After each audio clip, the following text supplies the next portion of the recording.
I just rewatched Series 11 of Doctor Who, having never watched it since the original broadcast, and having not been too keen on the episodes then. So I decided to write some mini reviews that I'd like to read to you, to clarify for myself what my thoughts are on these episodes, and the season as a whole. The Woman Who Fell to Earth by Chris Chibnall. Chris Chibnall's new era gets off to a less than impressive start by introducing a frustratingly written and bloviating, but occasionally likeable new Doctor, two boring companions in Ryan and Yaz, the former of whom is kind of a jerk at times, and two very likeable older characters in the charming Graham and the spirited Grace, who had too much companion potential to be killed off. There are simple joys to be found in smaller character moments and one-scene wonders like Salad Guy, and some of the character stuff is quite nice, but it's not exactly a dazzling start to a new era.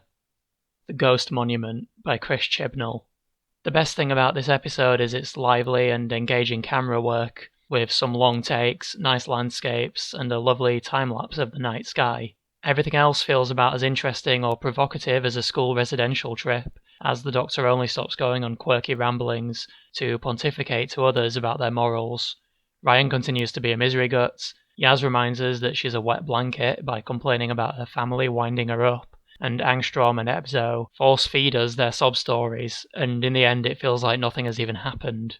Rosa by Mallory Blackman and Chris Chibnall. Very powerful stuff, like a 60s historical brought into the present day, with a timeless message that's still relevant now. Even Tosin Cole and Mandeep Gill are on top form, which makes for a nice change, and this is Jodie Whittaker's Yeah, She's the Doctor episode, with the scene in the motel between her and the cop being a highlight as she chooses her words very precisely.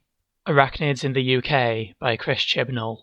The obnoxious and one-dimensional characterization of Robertson as a Donald Trump analogue is the worst thing about this episode. It's honestly embarrassing, and the giant spiders plot isn't exactly inspired. Nevertheless, Sally Aprahamian provides some keen and dynamic camera work, the spiders look and sound convincing, and the chemistry between the four leads is getting better as they become more synchronized and Ryan starts being nice to Graham. The uranga Conundrum by Chris Chibnall.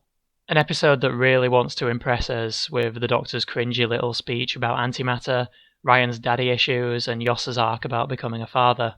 It's one of those extremely lame episodes that make sci-fi look really embarrassing, and the two things I liked were Astos, the only likeable guest character who's killed off and thus wasted, and the Doctor's initial selfish reaction to being separated from the TARDIS, which is the first time we've seen her be anything other than annoyingly pleasant.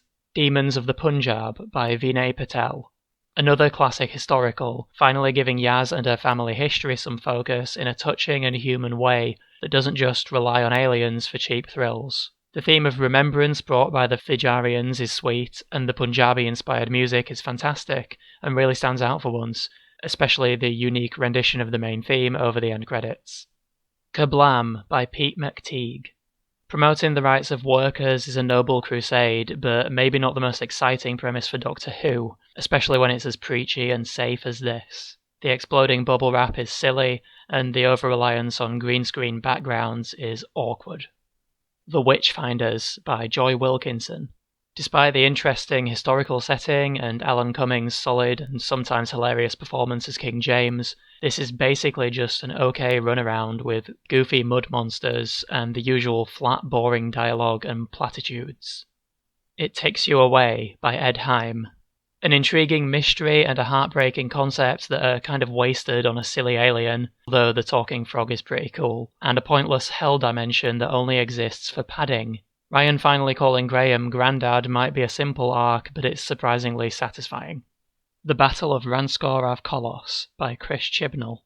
Surprisingly, I actually enjoyed this episode, which has some nice cinematography and imagery, an intriguing culture in the Ux, and a much more captivating portrayal of Tim Shah than in his first appearance, as he's now emaciated, godlike, and vengeful. Ryan and Yaz continue to be stiff, and the Doctor continues to ramble on endlessly, but Graham's bloodlust towards Tim Shah creates an interesting conflict between him and the Doctor, and his arc is resolved by him overcoming his desire for revenge and being better than his enemy.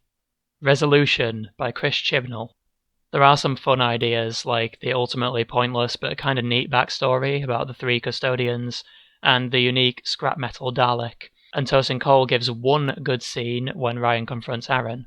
I genuinely believe this episode was some kind of poorly conceived in-joke, though, as most of the human drama is laughably cliché. Yaz stands around asking questions and doing nothing. There's a scene in which a call centre advisor tells the Doctor unit has been defunded, and there's that really stupid gag scene where a family bemoans their Wi-Fi switching off.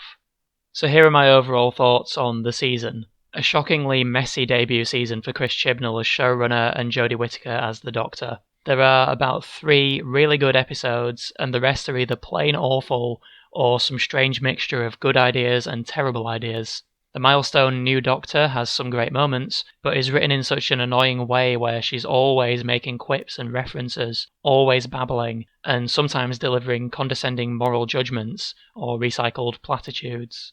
Graham is perfectly likeable, although Bradley Walsh is basically just playing himself, which isn't a bad thing, really. But Ryan and Yaz, despite some great moments, are incredibly stiff thanks to some seriously limited performances and writing.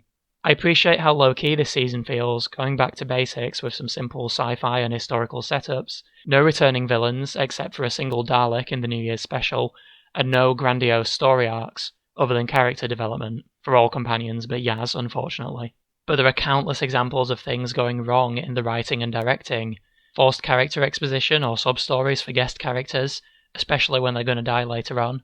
Dialogue delivered while characters stand around like planks. And the abundance of companions, meaning they'll sometimes have nothing to do, or will begin assigning tasks to each other like the Scooby-Doo gang. And these permeate most of the episodes. In the next week or so, I'll be watching Series 12 and writing some mini reviews for those episodes as well. So thanks for watching, and see you then.